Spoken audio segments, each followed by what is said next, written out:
ரொம்ப நாளா இந்த சுவிட்ச் போர்டு கரெக்டா வேலை செய்யாம எனக்கு டிஸ்டர்ப் பண்ணிட்டு இருந்துச்சு. இப்போ இந்த சுவிட்ச் போர்டு பத்தி பார்க்க போறோமா? கிடையாது. இந்த சுவிட்ச் போர்டு பின்னாடி இருக்கக்கூடிய வயர்க்குள்ள இருக்க காப்பரை பத்தி பார்க்க போறோம்.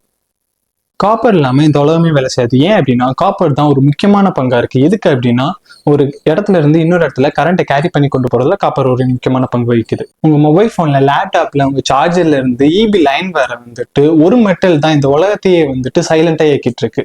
ஸோ இந்த காப்பர் இல்லாம எலக்ட்ரிசிட்டி டிரான்ஸ்ஃபர்ன்றது பாசிபிளே கிடையாது. ஸோ இந்த காப்பரை பத்தி நம்ம இன்னும் டீட்டெயிலா தெரிஞ்சுக்கலாம் வாங்க. ஸோ இந்த காப்பர் ஏன் பெஸ்ட் கண்டக்டரா இருக்கு அப்படின்னா, அந்த காப்பரோட அட்டாமிக் ஸ்ட்ரக்சர்ல இருக்கிற வேலன்ஸ் செல்ல இருக்க ஒரு எலக்ட்ரான், அந்த எலக்ட்ரான் ஃப்ரீ எலக்ட்ரான். இந்த ஃப்ரீ எலக்ட்ரான் தான் எலக்ட்ரிசிட்டி கண்டக்ட் பண்றதுக்கு முக்கியமான பங்கு வகிக்குது. ஏன் காப்பர் மட்டும் தான் பெஸ்ட் கண்டக்டரா? வேற கண்டக்டரே இல்லை இந்த உலகத்துல அப்படின்னு கேட்டீங்கன்னா இருக்கு. கோல்டு, அலுமினியம், இந்த மாதிரி நிறைய கண்டக்டர்ஸ் இருக்கு. இருந்தாலும் காப்பர் ஏன் பெஸ்ட்ன்னு பார்க்கலாம். இப்போ கோல்டு எடுத்தோம்னா கோல்டு காப்பரோட ரொம்ப நல்லாவே கண்டக்ட் பண்ணும். இருந்தாலும் ஏன் அதை யூஸ் பண்ணல அப்படின்னா உங்களுக்கே தெரியும் அதோட விலை என்னன்னு.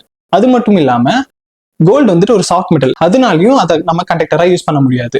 அலுமினியம் எடுத்துக்கலாம். அலுமினியம் ரொம்ப சீப் அண்ட் லைட் வெயிட். இருந்தாலும் அலுமினியம் நம்ம இபிஸ் லைன்ல நிறைய இடத்துல யூஸ் பண்றோம். ஆனா காப்பர் அதை விட அதிகமா யூஸ் பண்றோம். ஏன் அப்படின்னா காப்பர்ல கண்டக்ட் ஆகக்கூடிய சேம் கரண்ட் அலுமினியத்துல கண்டக்ட் ஆகணும் அப்படின்னா அலுமினியோட வயர் சைஸ் காப்பரோட ரொம்ப பெருசா இருக்கணும். ஸோ அந்த ஒரு மெட்டீரியல் டிஸ்அட்வான்டேஜஸ்னால தான் நம்ம காப்பரை சூஸ் பண்றோம். ஸோ இந்த காப்பர் எங்கெல்லாம் கிடைக்குது அப்படின்னா சவுத் அமெரிக்கால இருக்கக்கூடிய பெரு, சைனால எல்லாம் கிடைக்குது. இந்த காப்பரை எப்படி மைன் பண்ணுவாங்க அப்படின்னா ஃபர்ஸ்ட் டைரக்டா காப்பர் பூமியில இருந்து எடுக்க மாட்டாங்க.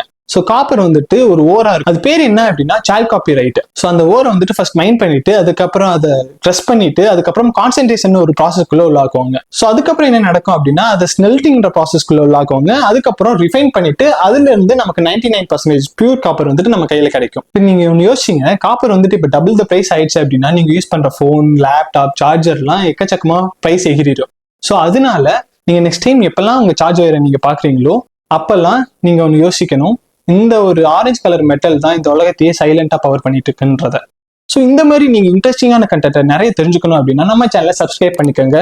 மறக்காம பக்கத்துல இருக்க பெல் பட்டனை தட்டி விட்டுருங்க. Thank you, by.